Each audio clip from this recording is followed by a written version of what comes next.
Nehemiah 13. Nehemiah's last commands. On the day the book of Moses was read out loud, so that all the people could hear, they found this law written there. No Ammonite and no Moabite would be permitted to join in the meetings with God. That law was written because those people didn't give the Israelites food and water, and they had paid Balaam,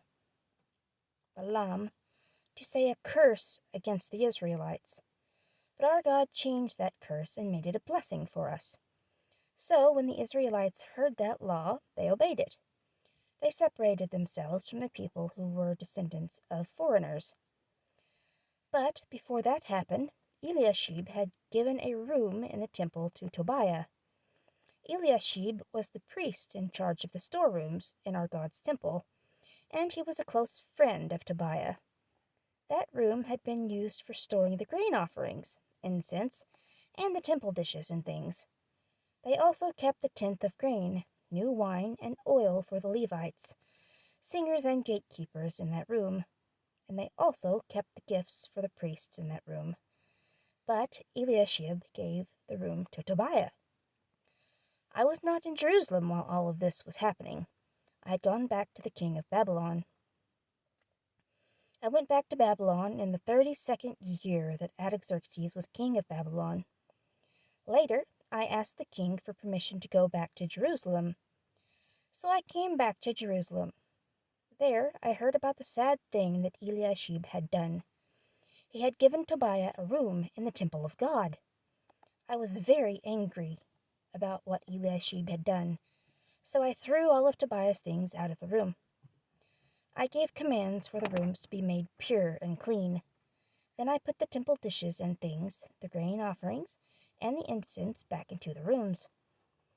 I also heard that the people had not given the Levites their share. So the Levites and singers had gone back to work in their own fields. So I told the officials that they were wrong. I asked them, why didn't you take care of God's temple? Then I called all the Levites together and told them to go back to their places and duties in the temple. Then everyone in Judah brought their tenth of grain, new wine, and oil to the temple. These things were put into the storerooms. I put these men in charge of the storerooms: Shelemiah, the priest, Zadok, the teacher, and a Levite named Pedaiah. And I made Hanan, son of Zakur, son of Mattaniah, their helper. I knew I could trust these men. They were responsible for giving the supplies to their relatives. My God, please remember me for these things I have done.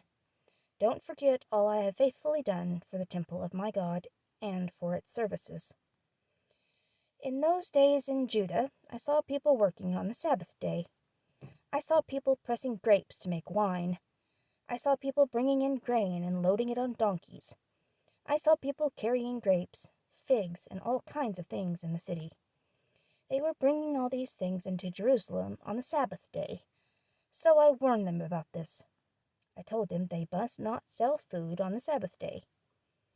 There were some men from the city of Tyre living in Jerusalem.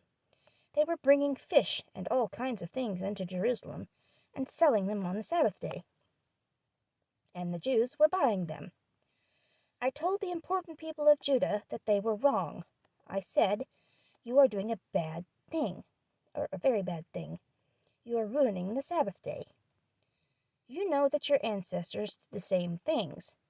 That is why our God brought all the troubles and disasters to us and to this city. Now you people are making it so that more of these bad things will happen to Israel. They are doing this because you are breaking the Sabbath by treating it just as if it were any other day. So this is what I did. Every Friday evening, just before dark, I commanded the gatekeepers to shut and lock the gates to Jerusalem. They were not to be opened until the Sabbath day was over. I put some of my own men at the gates.